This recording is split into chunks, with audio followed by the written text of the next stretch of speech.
दोस्तों, मैं हूं राकेश अरोरा और फिर से बात कर रहा हूं अपने चैनल खबरें से में। खबरों से के चैनल में हम नॉर्मली बहुत सारी इंफॉर्मेशन लेकर आते हैं अलग अलग सोर्सेज से, और इन सोर्सेज में हम कवर करते हैं प्रिंट मीडिया को, टीवी को, लिंक्डइन को और बहुत सारे और सोशल मीडिया के प्लेटफॉर्म्स को। लेकिन आज हम अपनी ओपिनियन के साथ कुछ बात करना चाहते हैं, और बात करना चाहते हैं फिल्म वैक्सीन वॉर के बारे में। वैक्सीन वॉर एक ऐसी अद्भुत फिल्म है जो कि बहुत ज़्यादा प्रोपेगेंडा नहीं हुआ, बहुत मार्केटिंग प्रमोशंस नहीं हुए, और इसके बारे में बहुत लोगों ने अभी तक बात नहीं करी। लेकिन ऐसा लगता है आने वाले टाइम में ये एक ऐतिहासिक मूवी के तौर पर मानी जाएगी। इस फिल्म को देखने के बाद हमने एक छोटा सा रिव्यू ये दिया है कि ये इंडियन साइंस को लेकर एक बहुत ही गेम चेंजिंग फिल्म साबित होने वाली है। स्पेशली जब हमें इंडियन साइंस के ऊपर बहुत सारा विश्वास नहीं था।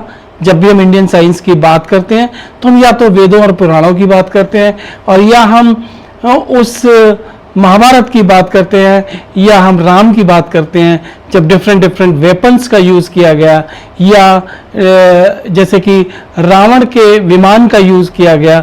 लेकिन वो बातें तो अतीत की हैं, उनमें कितनी सच्चाई है या कितना क्या है वो हम अभी नहीं बता सकते।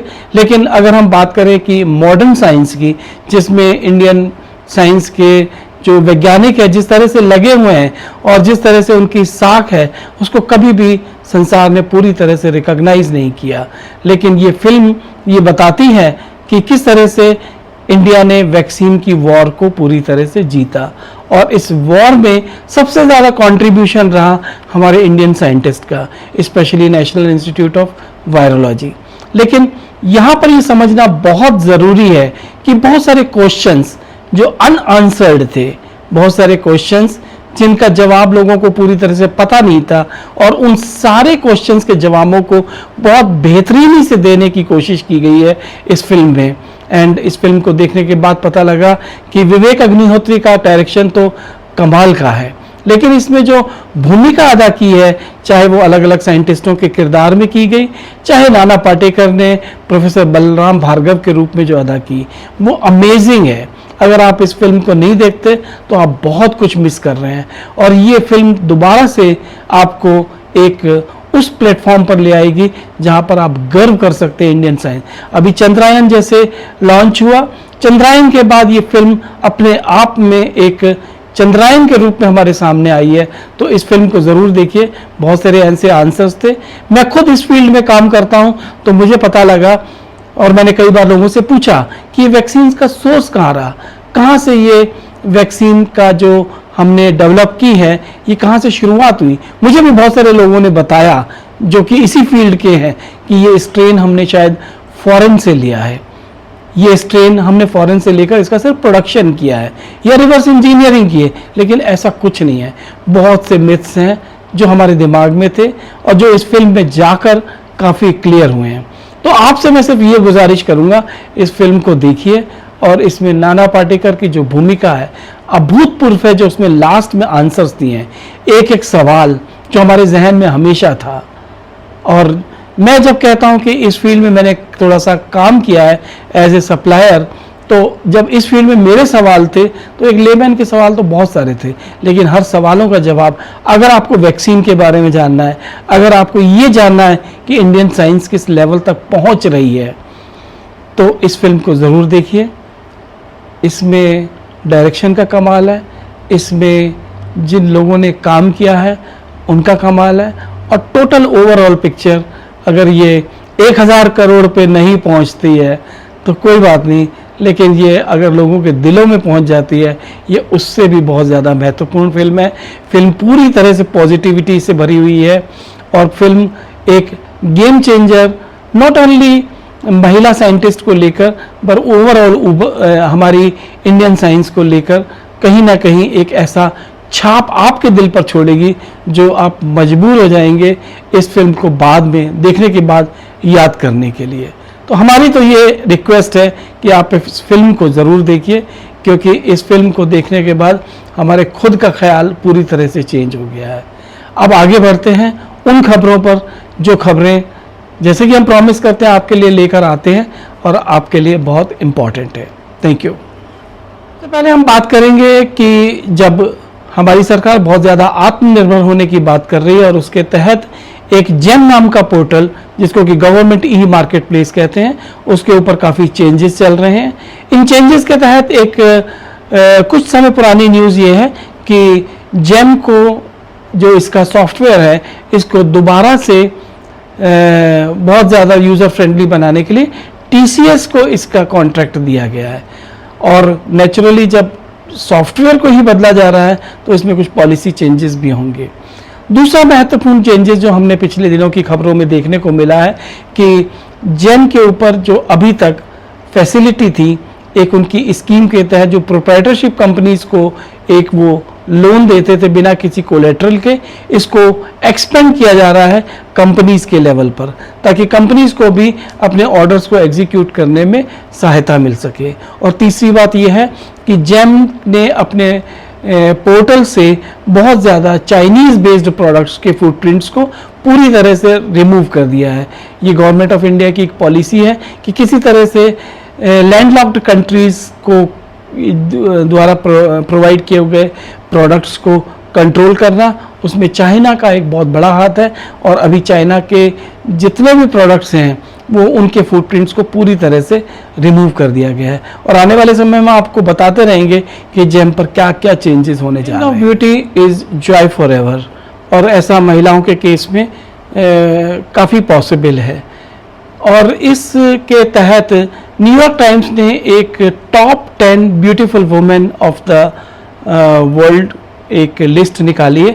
एक्चुअली ये top 100 beautiful women of the world है, लेकिन यहाँ पर हम बात कर रहे हैं टॉप 10 की। टॉप 10 में अगर हम देखें तो ज़्यादातर जो ब्यूटीफुल वुमेन इस बार इंक्लूड हैं उसमें, और वो है वेस्टर्न वर्ल्ड से। इसमें जो सबसे पहला नाम दिया गया है वो जोडी कोनर का है। जोडी कोनर एक एक्ट्रेस रही हैं। इसके बाद जो टॉप 10 में अलग अलग जगहों पर हैं वो हैं बेयोंसे, टेलर स्विफ्ट, हदीद, बेला हदीदी, और इसी टाइप से जो हम 9th पोजीशन पर अगर देखते हैं तो दीपिका पादुकोणे को ये श्रेय मिला है। दीपिका पादुकोण जो इंडियन साइड से हैं वो टॉप 10 में 9th नंबर पे है, हालांकि 8वां नंबर किम कार्दाशियान को मिला है। तो इसकी बहुत सारी मीडिया रिपोर्ट्स अवेलेबल हैं, और डिटेल में आप देखना चाहें तो मीडिया रिपोर्ट्स में देख सकते हैं। हमारा कंसर्न तो अपने इंडियन पार्टिसिपेंट को लेकर था, जिसको हम आपको बताना चाहते हैं। अमेरिका में एक बहुत ज़्यादा ट्रेंड जो इमर्ज हो रहा है अभी, वो है साइलेंट वॉक। साइलेंट वॉक का मतलब है जब आप सुबह वॉकिंग करने के लिए निकलते हैं उस समय पर आपके कानों में कोई ईयरफोन नहीं होता, आप कोई म्यूजिक नहीं सुन रहे होते, आप कोई पॉडकास्ट नहीं सुन रहे होते, और आप जो है सिर्फ अपने आप में होते हैं, अपने ही विचारों में होते हैं, और अपने खुद के करीब होते हैं या नेचर के करीब होते हैं। ऐसा ट्रेंड काफ़ी ज़्यादा शुरू हो गया है अब, क्योंकि ये अमेरिका में है तो हम इसको ज़्यादा मानने के लिए उत्सुक होते हैं। और अगर आप देखें तो आज से कई दशक पहले ये एक भारतीय सभ्यता का पार्ट था कि जिसमें हम अपने आप के ज़्यादा करीब होना चाहते हैं। और अभी ये ट्रेंड एमर्ज होकर जो डेवलप्ड कंट्रीज़ में आ रहा है उसमें यही है कि आप अपने ज़्यादा करीब हों, नेचर के ज़्यादा करीब हों, और साइलेंट वॉक की तरह इसको लें, ताकि आप जो है वॉक में काफ़ी मानसिक तौर पर संतुलित हो पाएँ और मानसिक तौर पर काफ़ी इफेक्टिव हो पाएँ। इंडियन इकोनॉमी में काफ़ी तेज़ी का माहौल देखने को मिल रहा है, और ऐसा लग रहा है कि इस फेस्टिव सीज़न में लग्जरी रेजिडेंसेस की और कारों की बहुत डिमांड बढ़ने वाली है। ऐसा माना जाता है कि कारों के व्यापार में करीब 35% की वृद्धि की आशंका है, यानी कि कारें जो है 35% ज़्यादा की सेल्स होने की आशंका है सिर्फ इसी फेस्टिव सीज़न में। और इसके तहत मारुति ने अपने काम के घंटे बढ़ा दिए हैं, और होंडा ने सैटरडे की छुट्टी को बहुत लिमिटेड कर दिया है। इसी तरह से अगर हम लग्जरी घरों को देखने की कोशिश करें तो लग्जरी हाउसिंग में करीब 48% की बढ़त है। और ऐसा देखा जा रहा है कि जो रियल एस्टेट का बिजनेस है वो करीब 22 लाख करोड़ का पहुंच गया है, जो कि 2030 तक करीब 86 लाख करोड़ का पहुंचने की संभावना है। और इसी संभावना के तहत ये माना जा रहा है कि इस बार फेस्टिव सीजन में 10 लाख गाड़ियां की सेल्स जो है वो एक्सपेक्टेड है। ये इकोनॉमी के बढ़ती इकोनॉमी के इंडिकेटर्स हैं और इन इंडिकेटर्स के तहत फेस्टिव सीजन के बाद जो एनालिसिस आएगी उसको हम फिर से आपके साथ शेयर करेंगे। कनाडा के विवाद के चलते चलते एक बहुत ही इम्पॉर्टेंट जो इंफॉर्मेशन आ रही है अलग अलग मीडिया के माध्यम से कि पाकिस्तान में रहने वाले जो उग्रवादी हैं, करीब 15 उग्रवादी आईएसआई के द्वारा 12 सेफ हाउसेज में पहुंचा दिए गए हैं और ये उनकी जानो माल की सुरक्षा के लिए बहुत इम्पॉर्टेंट है। और ऐसा कहा गया है कि करीब 5 मोस्ट वांटेड उग्रवादियों का पिछले 5 साल में पाकिस्तान में सफाया कर दिया गया। और ये देखते हुए जो अभी के आतंकवादी हैं, जो खासकर खालिस्तान से समर्थन करते हैं, उनकी सुरक्षा की चिंता आईएसआई के ऊपर आ गई है और इसलिए उन्होंने उनको सेफ हाउसेस में बिठा दिया गया है। हमारी एक मान्यता है यहाँ पर, घर को आग लगा दी घर के ही चिराग ने, और ऐसा बहुत सारा देखा जा रहा है कि इंडियन ओरिजिन के लोग ही इंडिया के खिलाफ काम कर रहे हैं, चाहे वो कनाडा से कर रहे हो, पाकिस्तान से कर रहे हैं, या किसी दूसरे देश से कर रहे हो। तो सावधान रहिए ऐसे तत्वों से। वो किसी भी कम्युनिटी से हो सकते हैं, ये कम्युनिटी बेस्ड नहीं है, लेकिन अगर हिंदुस्तान को सबसे बड़ा खतरा है तो ऐसे ही लोगों से है जो हिंदुस्तान की ओरिजिन के हैं लेकिन यहाँ से बाहर जाकर कहीं ना कहीं हिंदुस्तान के खिलाफ काम करके अपने जो पर्सनल वेस्टेड इंटरेस्ट है उनको जो है प्रेसिडेंशियल इलेक्शंस की तरफ जो है काफ़ी इस समय लोगों की नज़रें जा रही हैं। इसमें बाइडेन की जो पॉपुलैरिटी है वो तो काफ़ी कम हो गई है और ट्रंप के ऊपर बहुत सारे एलिगेशंस हैं और इसकी वजह से दो उभरते इंडियन ओरिजिन के जो लोग हैं उसमें हैं निकी हेली और विवेक रामास्वामी। विवेक रामास्वामी ने तो ऑलरेडी वीज़ा इशू को लेकर अपनी पॉपुलैरिटी जो है गेन करनी शुरू कर दी है। निकी हेली ने अभी बताया है कि चाइना जो है वो एक वॉर की तैयारी कर रहा है। ये एक बहुत ही सनसनीखेज न्यूज़ निकी हेली ने दी है कि चाइना यूएस के ऊपर एक वॉर की तैयारी कर रहा है। चाइना ने ऑलरेडी पिछले दशकों में इकोनॉमी वाइज अपने आप को काफ़ी स्ट्रॉन्ग कर लिया और मिलिट्री वाइज भी वो इस टाइम पर यूएस से ऊपर है मिलिट्री कैपेबिलिटीज़ में। और इससे अब क्योंकि इकोनॉमी वाइज उसने एक सुपर पावर का स्टेटस ले लिया है और अब वो मिलिट्री पावर के नाम पर भी यूएस से काफ़ी आ गया है, तो अब उसकी जो थ्रेटनिंग है वो यूएस के खिलाफ है। और इसके लिए निकी हेली का एक इलेक्शन में ये मुद्दा रहेगा कि वो यूएस की सॉवरेनिटी को और यूएस सिटीजन्स की सेफ्टी के लिए चाइना से यूएस को प्रिवेंट करे। और देखते हैं आने वाले यूएस प्रेसिडेंशियल इलेक्शंस में इन दो उभरते इंडियन बेस्ड सितारों का जो है वो क्या होने वाला है। श्रीलंका ने इंडिया के रुख को जो कनाडा के प्रति अपनाया जा रहा है उसको पूरी तरह से सपोर्ट किया है। श्रीलंका ने ये कहा है कि LTTE के बहुत सारे जो उग्रवादी थे वो भी कनाडा में पनाह ले रहे हैं और कहीं ना कहीं रीऑर्गेनाइज करने की कोशिश करते हैं श्रीलंका के खिलाफ और ट्रूडो उनको भी सपोर्ट करता है।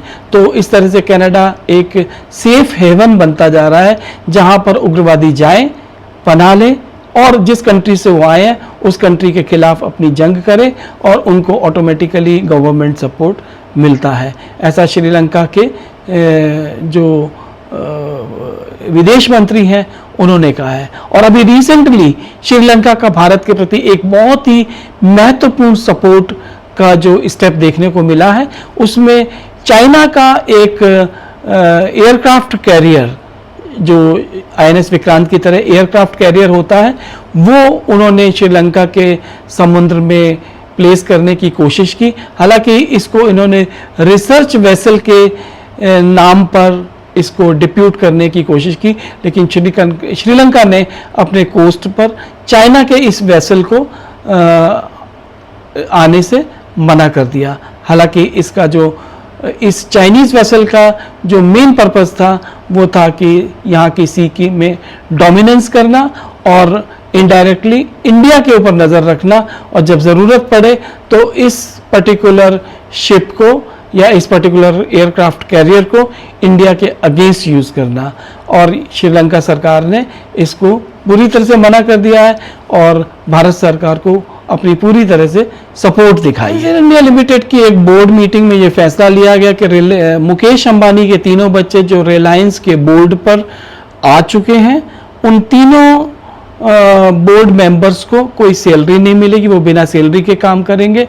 हालांकि मुकेश अंबानी खुद भी बिना सैलरी के काम कर रहे हैं और उनको इन तीनों बच्चों को सिर्फ बोर्ड मीटिंग अटेंड करने के पैसे मिलेंगे और इनका जो मेन रेवेन्यू होगा, जो कंपनी द्वारा अर्न किए गए प्रॉफिट की कमीशन की फॉर्म में इनको मिलेगा। इससे पहले नीता अंबानी ऑलरेडी बोर्ड से अपने आप रिज़ाइन कर चुकी हैं, यानी कि हट चुकी हैं, और वो बहुत एक्टिवली इन्वॉल्व हो रही हैं रिलायंस फाउंडेशन के काम में।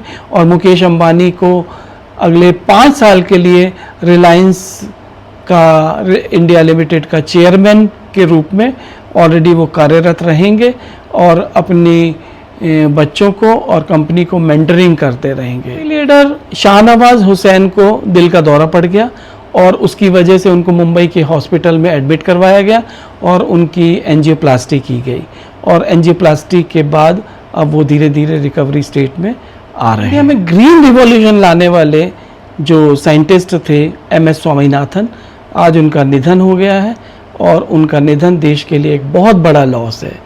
आज जो हम भी ग्रीन रिवॉल्यूशन के नाम पर इंडिया में देख रहे हैं, उसमें डॉक्टर MS स्वामीनाथन का सबसे बड़ा रोल था। उसके लिए हिंदुस्तान हमेशा उनको याद करेगा और उनका कृतज्ञ। MLA सुखपाल सिंह खेरा को पुलिस ने अरेस्ट कर लिया क्योंकि ये एक ड्रग डीलिंग के मामले में काफ़ी टाइम से इनकी पुलिस की निगाह इनके ऊपर थी और फाइनली इनको आज अरेस्ट कर लिया गया। हालांकि अरेस्ट के टाइम पर इन्होंने फेसबुक लाइव पर जाकर अपने यहाँ रेड्स होते हुए और अरेस्ट को दिखाने की कोशिश। क्लिनिकल ट्रायल्स को लेकर एक ऐसी रिपोर्ट सामने आई है जिसमें कुछ मल्टीनेशनल हॉस्पिटल्स ने इंडिया के लोगों को ओवर रिक्रूट किया और उनके ऊपर क्लिनिकल ट्रायल्स किए। ऐसे बहुत सारे क्लिनिकल ट्रायल्स की जो नंबर है वो प्रकाश में आया है। इसमें करीब 62 क्लिनिकल ट्रायल्स कंप्लीट हो चुके हैं और करीब 362 क्लिनिकल ट्रायल्स अभी इनकम्प्लीट स्टेज में है। और ये माना जाता है कि खाली इंडियंस को ही क्यों रिक्रूट किया गया और वो भी इस तादाद में, जबकि और भी देश के लोग इसमें रिक्रूट किए जाते हैं। और ऐसा मानना है कि ये क्लिनिकल ट्रायल्स पूरी तरह से CTRI की वेबसाइट पर रिपोर्ट भी नहीं किए गए। इंडिया में क्लिनिकल ट्रायल्स को लेकर काफ़ी सख्ती बरती गई है पिछले कुछ सालों में और यहाँ पर क्लिनिकल ट्रायल्स को लेकर एक रेगुलेटरी नॉर्म्स काफ़ी स्ट्रॉन्ग कर दिए गए हैं। लेकिन देश के बाहर अगर ज़्यादा इंडियंस को रिक्रूट किया जा रहा है क्लिनिकल ट्रायल्स को लेके, जिसमें खुद ही एक बहुत बड़ा रिस्क है इस टाइप के ड्रग्स को क्लिनिकल ट्रायल करने में, तो इनको किस तरह से इसकी छूट मिली हुई है और इसके ऊपर बहुत ज़्यादा कंसर्न्स रेज किए गए हैं। हाई कोर्ट में एक आर्ग्यूमेंट चला डेटा प्रोटेक्शन बिल को लेकर जो IT से रिलेटेड है और ये बिल किसी भी टाइम पर टेबल होने वाला है पार्लियामेंट में। हालांकि इस बिल को कुछ लोगों ने चैलेंज किया था, लेकिन देश की तरफ से जो तुषार मेहता ने इसको डिफेंड किया और ये कहा कि ये यहाँ पर किसी भी सोशल मीडिया प्लेटफॉर्म को 2 ही ऑप्शन है, या तो वो इस टाइप के वक्तव्य को या इस टाइप की जो न्यूज़ है जो लोग दे रहे हैं उसको या तो अपने प्लेटफॉर्म से हटा दें और या फिर उसके ऊपर एक डिस्क्रिमिनेटरी नोट लगा दें। और अगर ये फैक्ट चेक में पाई जाती है कि ये न्यूज़ फेक है तो उसको वहाँ से पूरी तरह से हटा देना चाहिए। और अगर ऐसा नहीं किया गया तो इन प्लेटफॉर्म्स के ऊपर कार्रवाई की जाएगी। ये कार्रवाई किसी भी तरह की हो सकती है, ये आने वाले समय में डेटा बिल में पता लगेगा। करीब 150 स्टूडेंट्स घायल हो गए जब उन्होंने मणिपुर में पुलिस के खिलाफ प्रोटेस्ट किया और इस तरह के प्रोटेस्ट में काफ़ी स्टूडेंट्स जो हैं वो ज़ख्मी हुए हैं। नंबर करीब 150 के करीब माना जाता है। ये प्रोटेस्ट इसलिए हुआ, ये 25 सितंबर का प्रोटेस्ट है, और ये प्रोटेस्ट इसलिए हुआ कि इससे पहले मणिपुर के ही 2 स्टूडेंट्स की हत्या कर दी गई, और इन 2 स्टूडेंट्स को हत्या को लेकर अमित शाह ने कहा कि वो काफ़ी सीरियस हैं और इसके ऊपर सीबीआई इंक्वायरी बिठा दी गई है, और जो भी लोग इसमें इन्वॉल्व हैं उनको किसी भी तरह से बख्शा नहीं जा गया है। इस बार अमित शाह ने इसको बहुत सीरियस नोट के तौर पर लोगों को बताया है।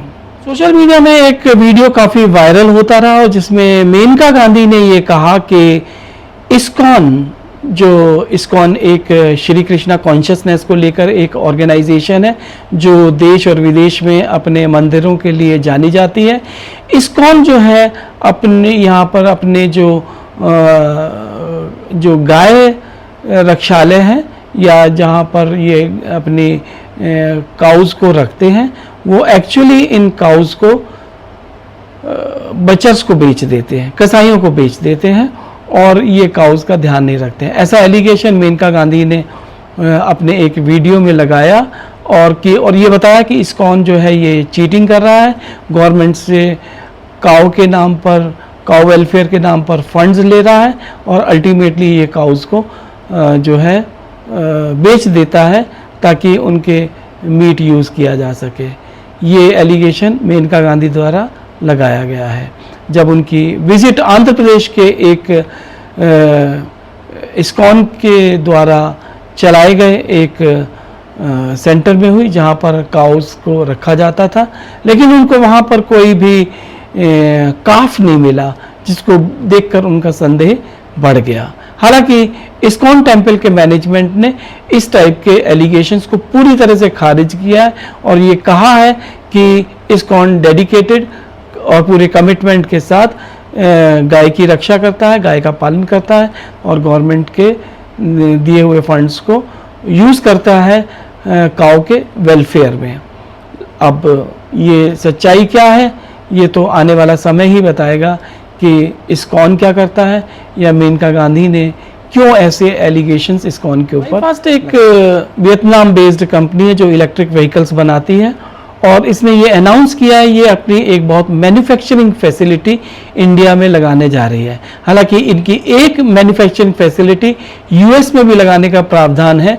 वाईफास्ट काफ़ी छोटी कंपनी है एज़ कम्पेयर टू टेस्ला, लेकिन ऐसा लगता है ये टेस्ला से पहले ही इंडिया में इलेक्ट्रिक व्हीकल्स बनाना शुरू करेगी। अभी तक इन्होंने 7,400 व्हीकल्स वियतनाम मार्केट में इंट्रोड्यूस किए गए हैं, लेकिन इनका मानना है कि ये अगले कुछ सालों में 30 से 40 हज़ार व्हीकल्स मार्केट में रोल आउट कर देंगे और इनकी टेक्नोलॉजी जो है वो टेस्ला से कम नहीं है। देखते हैं आने वाले समय में क्या होता है, किस तरह से ये वियतनाम बेस्ड कंपनी अपने इलेक्ट्रिक व्हीकल्स टेस्ला के कंपटीशन में मार्केट में उतारती है। सुप्रीम कोर्ट के जजों ने सरकार से बहुत ज़्यादा नाराज़गी जाहिर की है कि जो सरकार है वो अभी तक जजों की नियुक्ति को लेकर अपने स्टैंड को क्लैरिफाई नहीं कर रही है और कॉलेजियम द्वारा भेजी गई लिस्ट पर अभी कोई भी फाइनल रिस्पॉन्स सरकार का नहीं आया है। और इसके तहत सुप्रीम कोर्ट ने ऐसा डिसाइड किया है कि वो हर 10 से 12 साल में अपने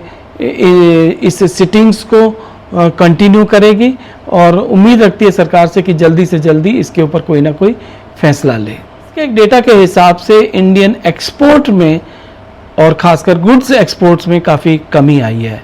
ये कमी करीब 6% की रेंज में है, जो कि $38 अप्रॉक्सीमेटली 38 बिलियन US से गिरकर 33 बिलियन US तक पहुंच गई है। ये एक्सपोर्ट की गिरावट हमारी इकोनॉमी के लिए एक छोटा सा शॉक है। हम फिल्मों की बात कर रहे हैं तो आपको बता दें कि एक तेलुगु भाषा में बनी हुई फिल्म 2018 को ऑस्कर में एंट्री मिल गई है 2024 के लिए। इस फिल्म को कंसीडर किया जा रहा है as a nomination to Oscar award from India और देखते हैं अब आने वाले टाइम में इस फिल्म के लिए ऑस्कर का क्या रिस्पांस रहेगा। और यहीं पर चलते चलते आपको एक बता दें कि यूएन ऑडिटोरियम में एक इंडियन फिल्म को ये ऑनर मिला कि वो वहाँ पर प्रदर्शित की गई और इस फिल्म का नाम सुनकर आप हैरान होंगे। ये मुन्ना भाई MBBS की नेक्स्ट सीरीज़ जो थी, जो बनी थी, और उसका नाम है लगे रहो मुन्ना भाई। लगे रहो मुन्ना भाई की स्क्रीनिंग UN ऑडिटोरियम में की गई, जो एक बहुत ही बड़े ऑनर की बात है। और इसी तरह से एक और फिल्म के बारे में बताते हैं इसी सीरीज़ की, कि मुन्ना भाई MBBS। मुन्ना भाई MBBS को एक समय पर लैंसेट में इसके ऊपर एक रिसर्च पेपर पब्लिश किया गया था कि मुन्ना भाई MBBS की बेसिस पर जो कॉन्सेप्ट है या जो आइडियोलॉजी है, उसकी बेसिस पर जो रिजल्ट्स आए उसको लैंसेट ने अपने जर्नल में पब्लिश किया। ये है outcome of our film industry.